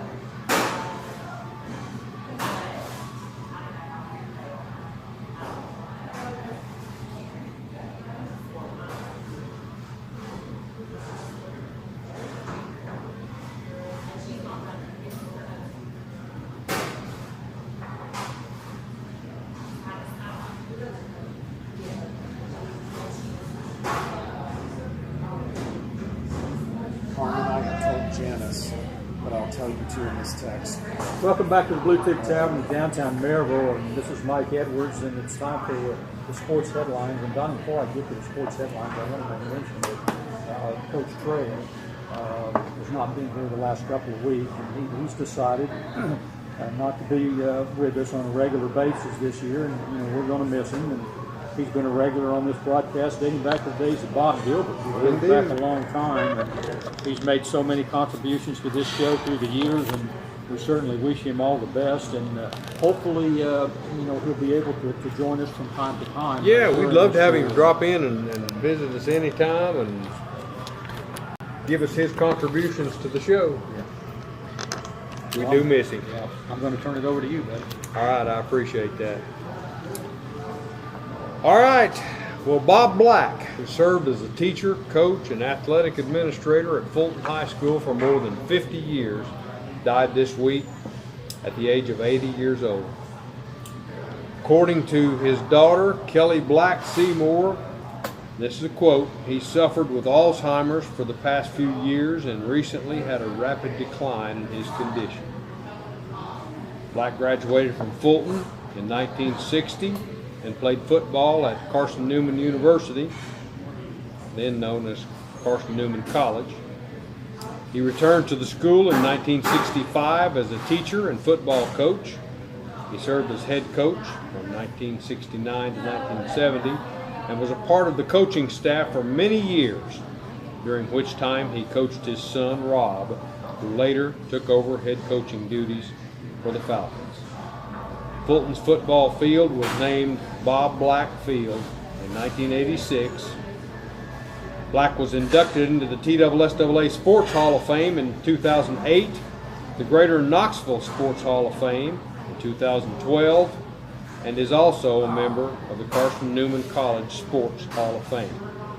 He was Fulton's Director of Athletics for almost 40 years and was named the 2000-2001 TSSAA Athletics Director of the Year. Rob Black now serves as the Fulton Director of Athletics. It's going to be missed. Yeah, and maybe I missed something in there, but he didn't he for years do the sideline marking over at UT? I think the change. I think you're right. Yeah, he did the change over there for a long, long time at the UT football game. He was a fixture. He really was. In Knoxville. Yeah, sure was. Well, the 2023 Little League World Series has kicked off in Williamsport, Pennsylvania, with 20 teams in the mix for the title. The massive yearly event began on Wednesday of this week and runs through Sunday, August 27th. 10 of the teams are from the U.S. and 10 more are international squads. Last year's World Series winner, Hawaii's Honolulu Little League team, who defeated the Caribbean region 13-3 in the championship game, they're not in the series this year. The West region is represented by El Segundo, California. This weekend's games may be viewed on ESPN. And they're not using bunk beds this year. I saw that because the guy little kid that fell off the top bunk and had a massive head injury and sued Little League Baseball for $500,000, I think. We had bunk beds when I grew up. Yeah. I was on top. I can't tell you how many times I fell out of there. I did too. Did you sue anybody? No. If I did, it'd be my parents, and they didn't have any money, so I wouldn't make anything. Maybe you could negotiate a chore hiatus or something. Miguel Cabrera's first inning double last night scored Kerry Carpenter, giving the 40-year-old 1,868 RBIs in 21 Major League seasons. That ties Miggy with Mel Ott for 11th place on the career RBIs list. It was also his 3,148 hit, putting him within 4 of tying Paul Wainer for 18th all time. Miggy just keeps on going, doesn't he? Well, Scott Dixon drove a masterful race Saturday in the 85-lap Gallagher Grand Prix on the Indianapolis Motor Speedway road course, staying ahead of pole sitter Graham Rahal. Dixon has 19 consecutive seasons with a victory. Man, you talk about somebody that was staying power. Yeah, the Iceman. Yes, sir. You know, spun out there on the first lap. He sure did. And came back and won it. I thought. Spin to win. Yeah, I thought, he's out. The next thing I know, he's got a different alignment on his pit stop. Yeah. Next thing you know, he Take the checker flag. Made all the right decisions, and he's been finishing in that 3rd, 4th, 5th mix, and he got one. He got sure one did. There in Indianapolis. So, Glad to see it. Yeah. And then the next day, Michael McDowell beat Chase Elliott to the finish line by just under a second Sunday after leading since lap 53 of the Verizon 200 at the Brickyard. McDowell's win secures a playoff berth for the 38-year-old driver from Arizona, whose only other career win was the 2021 Daytona 500. And that may be it for the doubleheaders in Yeah. Indianapolis. They're talking next year about going back to the ovals for the Cup Series. Mm-hmm. And you can't do an oval for the Cup and the road course for IndyCar. So you can't set both of them up. Absolutely So if they go back to an IndyCar, we'll have to find another venue to replace the one there in Indianapolis. And so maybe going back to Milwaukee. I don't know what's in line for them. But there is some talk they might go back to Milwaukee. Milwaukee was always a big race back in the day. They had the Indianapolis 500, and the week after that was always the Milwaukee race. Yeah. So there's a lot of tradition at that track. And Sure is. I don't know. I think that's probably where they're going to end up at some point in time. Is back in Milwaukee. But we'll wait and see. But I think the Cup Series is going to go back on the oval. I enjoyed watching both those races. They were good ones. Yeah, the crowds have really dropped off. Yeah, I noticed that. For NASCAR, back when they first started running there, the place was practically full. Of course, you can have 100,000 people at the Speedway, and it doesn't look like there's anybody there at Exactly. all because Exactly. there's So huge. 230,000, 240,000 seats. So Really? you got 140,000 empty seats, and 100,000 people there. It doesn't look like there's anybody there. But, Yeah, right. Yeah, that's for sure. Well, that's it for this week's headlines. Let's bring the board sports spotlight into focus. Back to you, yeah, I John. got a couple of things right here. There were Yeah, some go ahead. birthdays that came up. Bob Cousy's still around. Bob Cousy, the former Boston Celtics great. Mr. Ballhandler, 95 He years sure old. was. 95. Is and he then- that old? Good Yeah, gracious. former Indy 500 Watch winner. him This is play. hard to believe. Mardelli Jones, 1963 Indy 500. He turned 90 last week. Now he's the oldest living living driver. The Ford Indianapolis AJ Ford, I think, is next to him. But that's I two great remember names. 1963. He broke the qualifications. He broke the 150-mile-an-hour barrier. And I can still remember my dad saying, "They'll never go any faster. That's as fast as they're ever going to go on that track. They'll never go any faster than 150 miles an hour." I went 190, 200 miles an hour in the two-seater car. So anyway, yeah. But happy birthdays to those guys. Hey, before we get started here on the spotlight, the Boyd Sports Spotlight, and we are going to get started on there in a few minutes, but we are at the Blue Tick Tavern in downtown Maryville, and I'm Mike Edwards, and we've got Donnie Moore and Brian Johnson's here from Goatees. But Brian, I want to mention that we've got a new sponsor. We mentioned it there last week, Murphy's Bobcat, Rodney Murphy. Got the telephone number 865-856-GOAT. Bobcat and Dozer work they're into excavating and land clearing. So we're happy to have them on board, right? Yeah, it's nice to have somebody that has that kind of phone number. Yes, I sir. mean, really, Rodney has done a great job giving his phone number of all the things he's done in life. I think he should really be proud of that one. But he's also a good dude and does great work. I've used him multiple times at my own place and at my office. I say office. I've got some land down in Townsend that he's worked up for us, but he does a great job. He always shows up. He's always on time. He returns your calls. It's odd these days to have people like that, but Rodney's a good dude. He runs a good business. Yeah. Well, we're happy to have him on board. And Donnie, last night watching the William Blunt Austin East game, I know they're going to go to turf next year. They're going to put in the turf field. That's what we're told. I'm telling you right now, there's just something about a grass field. That field looked really great. It did look really good. It looked great. I don't know. There's just, I guess I'm an old school guy and old tradition, but I tell you, I like a grass field. I really do. And I think Alabama, I saw where Alabama was going back to turf down there in their state. I think so. Huh. So a lot of people are starting to make the switch back, but I don't know. I looked at that and I thought, boy, what a good-looking field that is right there. Really nice. Yeah. Well, that was one of the conditions that Steve Spurrier had for going to the University of Florida was he would not coach there unless they put grass back. So I mean, I don't understand the turf thing other than you save money on people that take care of it. Man, it seems like it's harder on the athletes. Yeah. I know you can get more sports out there and more activities and the band and all of that. Then you got to fight scheduling problems. Exactly. Athletic director nightmare. Well, who gets on the field? Who doesn't get on the field? Really? So we'll see. But boy, I just noticed that last night and I thought, man, there's a good field right there. Really look good. Hey, let's talk a little bit about the AP Top 25. Talk a little bit about the Tennessee situation, but let's talk about these other teams and how they kind of enter into the mix. Brian, the Big Ten. The Big Ten. Is it the Big 20 or the Big? Well, it's still the Big Ten. Okay. And Big the 40. The SEC and the Big Ten Yeah. had 6 of the top 10 picks there in the top 10. Of course, you had Georgia, you had Michigan, you had Ohio State, Georgia number 1, Michigan 2, Ohio State 3, Alabama 4, LSU 5. So the top 5 teams were either Big Ten or SEC. Penn State came in at number 7.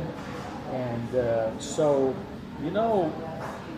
dadgummit, Penn State I think they lost 2 games last year, and I think they lost to Ohio State and Michigan, and I think went out to the Rose Bowl. I think they won the Rose Bowl. Penn State did. And they're the program. You don't know what Penn State would be doing right now if you took Michigan and Ohio State out of the scenario. But they've been pretty. James Franklin's been pretty consistent up there at Penn State. He just can't get. He can't get by Ohio State and Michigan, and so there you are.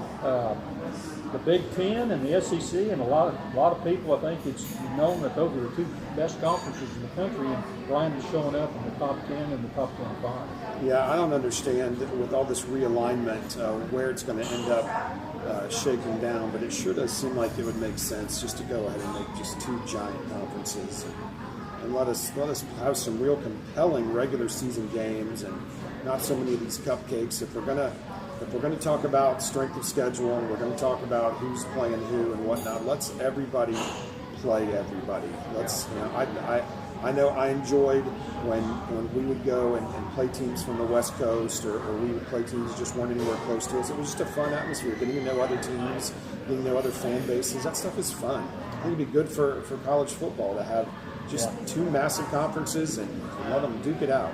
Well, the best season that we've had here of late was, Donnie, I think the COVID season. They had a shortened season and they had to play all the conference games. And Coach Trail alluded to that a lot. That was really a great season to see all those games every week. Was a great football game. I agree. Yeah. Well, I kind of narrowed this deal down in this top 25, top 10 situation. I guess really kind of the top 10 of teams that's got momentum going into the season and could end up in a playoff situation. We've already talked about Florida State, how they compared to Tennessee, and how they had a down year, and last year they had a great year, and the same with Tennessee. But Southern Cal is another one of those teams. They changed coaches last year, and they had a great year out there. They were only a game or so away from a playoff situation. And then you had LSU. Lousy year the year before. Brian Kelly comes in. Now they're all excited. So you got Florida State excited, Southern Cal excited, LSU excited, Tennessee excited, all in the same boat. And then you got Washington out there. They had 11 wins last year out there at Washington. They were really close. So there's some teams right there, Donnie, that makes them move forward. They sure do. They're still. We like to think that we're the only one in that boat, but there's 4 teams in the same boat that we are. They can make some noise this year. Yeah. Another big question here, Brian. Georgia. Georgia's won 2 straight national championships. Can they three-peat?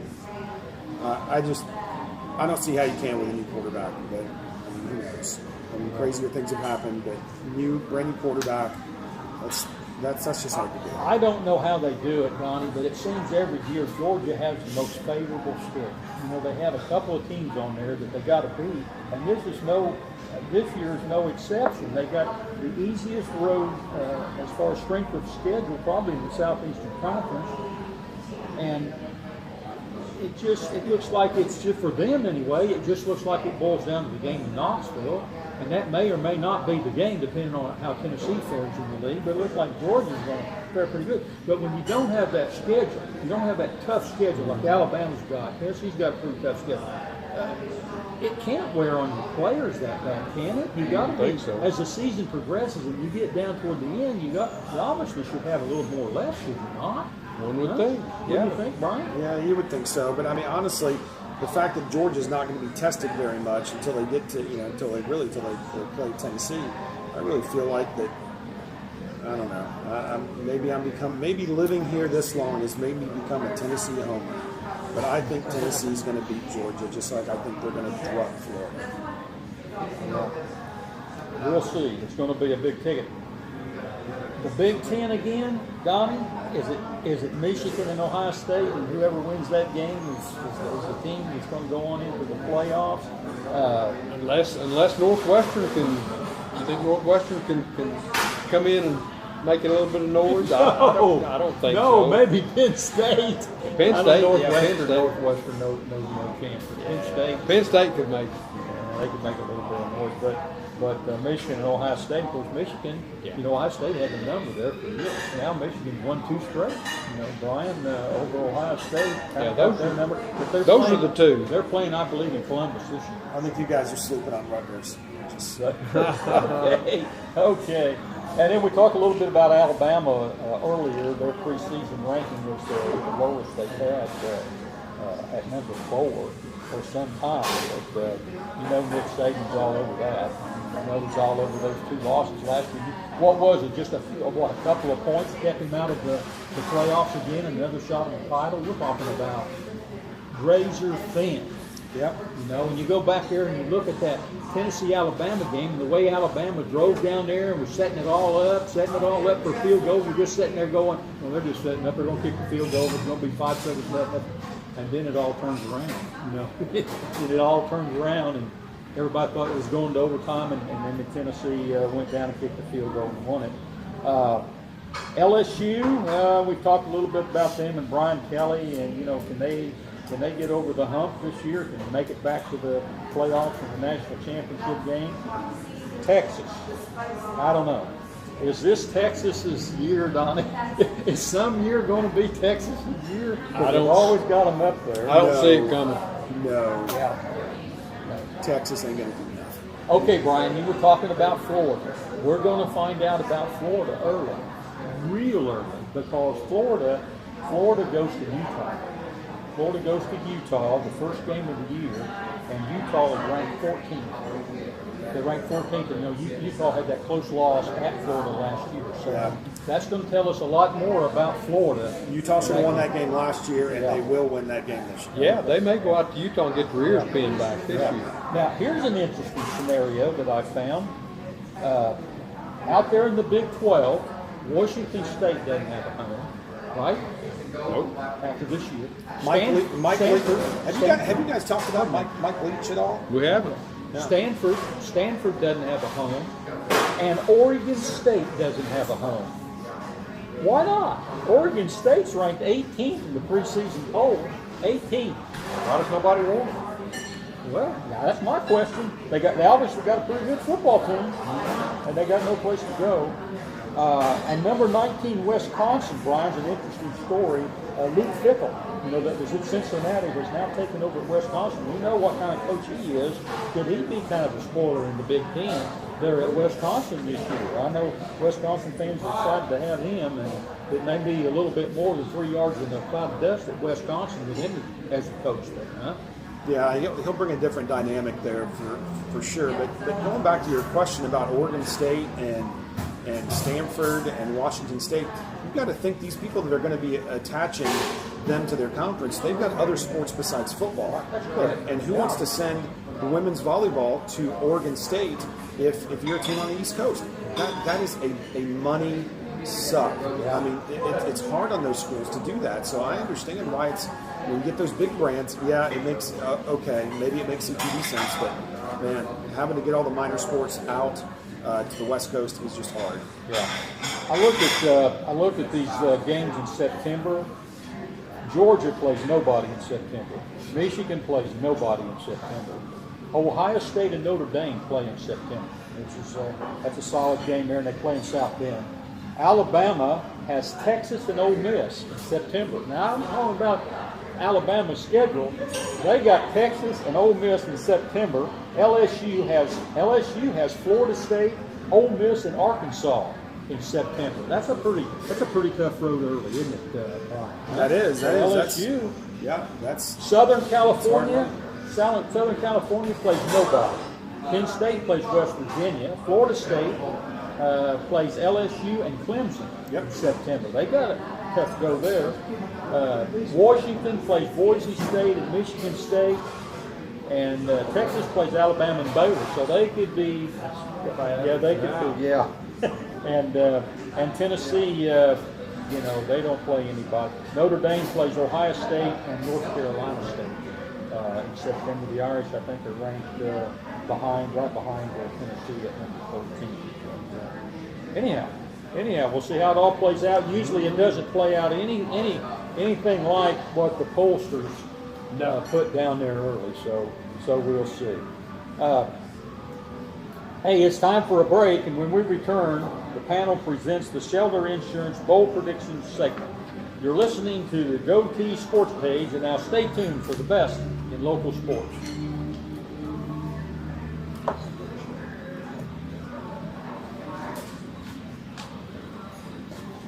how good you look there.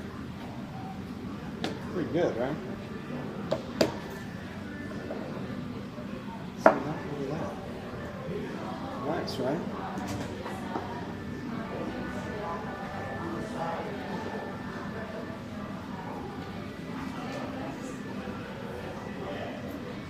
We probably don't have a lot of time here, do we? A lot of time in this segment. We'll have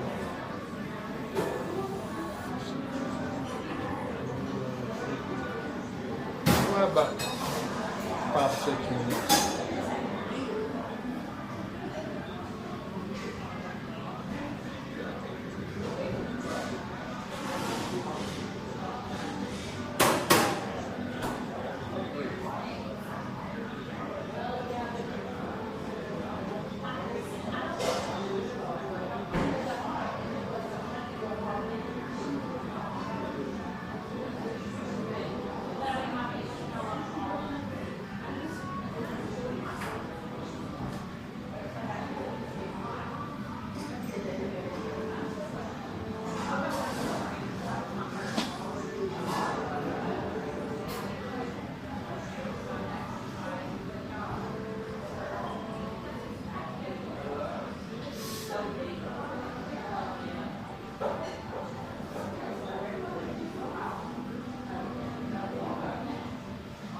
Last spot.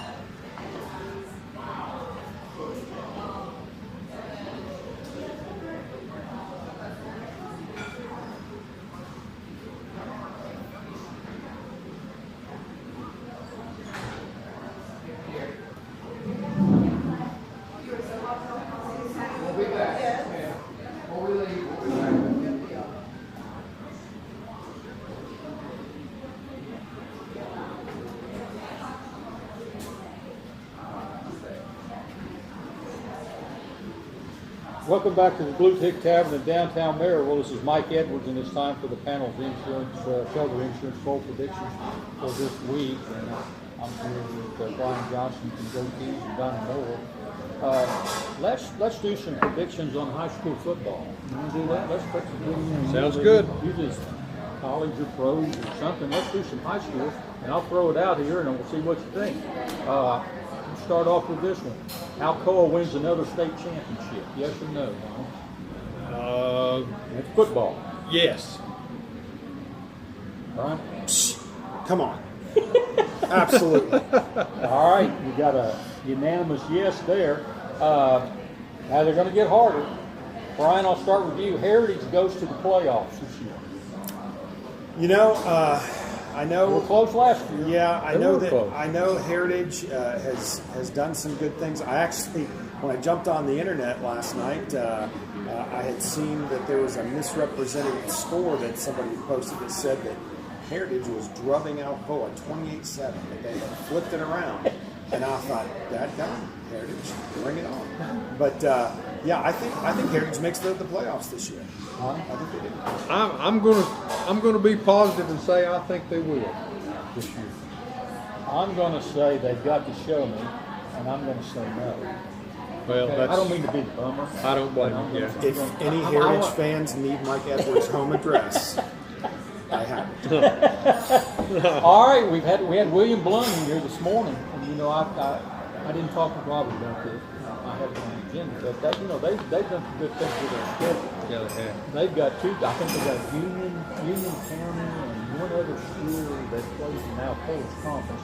Austin. Both Yeah. of those schools are in Alcoa's conference, and then they got Morris County East, Carnes. They've got some winnable games on them. Yes, they have. And they got high hopes. Does William Blunt go to the playoffs this year? I mean, that's a big step, but you know, they got a capable quarterback. They some good running backs. Can they go to the Defense looked good last night. Can they go to the playoffs by winning 3 games? I'm gonna say they're gonna win 3 games. I say that William Blunt, Which is a great I think improvement I from think- last year. I think William Blunt makes some great strides in their program this year. He shows a lot of improvement on both sides Yeah. of the ball. I'm gonna predict they'll win 3 games. But I don't think it's going to be enough. No, I mean, I I've been accused of being a William Blunt apologist, but I think this is going to be a hard year for that to happen. I think they're making great strides. And I got to tell you, the last 2 weeks meeting those kids that are playing for them, they've got to change culture there too. I mean, those are good kids talking good stuff. And I think William Blunt has made a good call with their new coach, and I think he's going to make a big difference over there. Okay, I've got. I'm going to do a little bit of a different thing with Maryland. I'm not going to put state championship down here because I've got Oakland still out there. I still got that Murfreesboro Oakland syndrome out there. So I'm going to go with this one. Marable goes undefeated in the regular season. Ooh, Marable goes undefeated in the regular season. And we went over their schedule this morning. It's a tough schedule. 17 people lost last year. No. Okay, let's go a step further. If they don't go undefeated, who do they lose to? Kind of put me on the spot there. Well, can I help you? How about Alcoa? Yes, Alcoa. Is that what you was trying to get out with your tongue, but you just couldn't get it out? Yeah, They play Alcoa at home. Yeah, they do. Yeah, Alcoa's just at Alcoa. I don't see how Maryville gets past out Alcoa this year. So I'm going to say no to your answer, really going to the regular season. I think I'm going to go with a no too. And if they lose, they're going to lose to, like last year, they lost to 4 good teams. 3 of them were state champions, so they didn't lose to good teams. So I think it's going to be the same case with their schedule this year, that they're going to probably drop a game to somebody. Well, it could be a fair year. It could be Eddie Courtney with a fair year. It could be Alcoa. Bradley Central is always in the base. It could be Knoxville West. Yeah, I agree. I mean, it could be any of those teams. Let's finish it up right here. Let's go with the college football playoffs. We know the top 10 today. We'll talk about the top number 5. Okay. Who you got before 14? I'm going to be ultra homer. I'm going to go Florida State. I'm going to go LSU in a rematch, more than likely. I don't have any belief in any of those Big Ten teams. I think that they beat up on each other. They can't beat an SEC team. So, but they'll get in there because of where they're at. So probably throwing either Ohio State, Michigan, and then I don't know. The way that things go, I could see another SEC team getting there. So let's say Georgia. Donnie, I don't think he's biased at all for Florida State. Well, he's got it. I've got my garnet gold lenses on, baby. He does. He loves Florida his State, nose. Florida State's never been the same since Burt Reynolds passed away. That's right. When Burt passed when away, Burt passed out, yeah, that's true. that year he passed away, that was almost the end of Mike Norville. Yeah, they were ready his to head nose. him out on a rail. Yep. But then the picture of the cornrows came out, and he was able to redeem himself with that awesome picture. And he's The been guy loves his nose. awesome ever since. Hey, can I just say one quick thing, guys, before I know we're on the clock, Donnie, but I just want to thank, again, Randy Burleson here at Blue Tick. They are so good to us. It's not even fair. That allowing us this space, being just a sponsor, taking care of us here. What a great organization. If you guys think that there's a restaurant you need to patronize here in Blount County, Aubrey's and Blue Tick, the things they do for local sports, not just us, but everywhere. They are solid folks, and I just want to thank Randy and let him know how much we appreciate everything they do for us, because it's just not normal. They're just incredible, and we notice. And thank you. They take care of us like family. I'm telling you. Well, probably better. Well, come on, depends on the family. What? So probably better than family. Better than family. Yeah, better than family. Donnie, you got 4 teams real quick here. I'm going to say two of them are going to be SEC. Donnie, that's not a team. That's like saying No. ASAP is not a Well, dent. That's Come on. like two teams. They've got how many teams there? 18 Come on. teams? Well, Come on. it's going to be Alabama and Georgia, Okay. All right. and I'm going to say Penn State, Wow. Okay. Okay. And who else? and the other one's going to be Mike. I can't say who. It's No, going to be you can't. no. It's going to be. Come on, Donnie. You can do it. You can say it. Who's Say it it. going to be? Tennessee. Put Florida State. Tennessee in there. That's 3 SEC teams. Come on, Donnie. You can say it. Florida State. It's going to be Michigan. Oh, so two Okay. Big Ten teams, 2 SEC teams. That's All it. right. I've got Michigan. I got Alabama. I got Georgia. And I got Clemson. All right. Really? I'm not sure who. Clemson. Because of their schedule. Not sure who's going to throw the football for them, but okay. All right. All right, final whistle's blown. That'll do it for the edition of the Goatee Sports Page. Thanks to Aaron Ishmael at Loud Media, our host, the Blue Tick Tavern, and all our sponsors. For Donnie Moore, Marcus Fitzsimmons, Troy Provo Heron, and Brian Johnston. Till next Saturday, this is Mike Edwards, the Greenfield Gunner, wishing everyone good sports.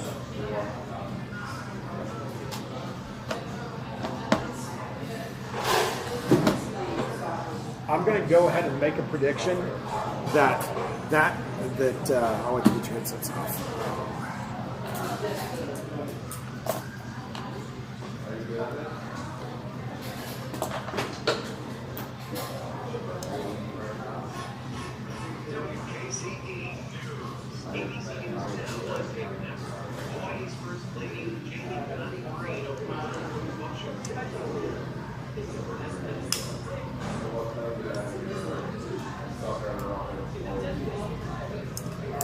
Going out with 15 seconds to spare.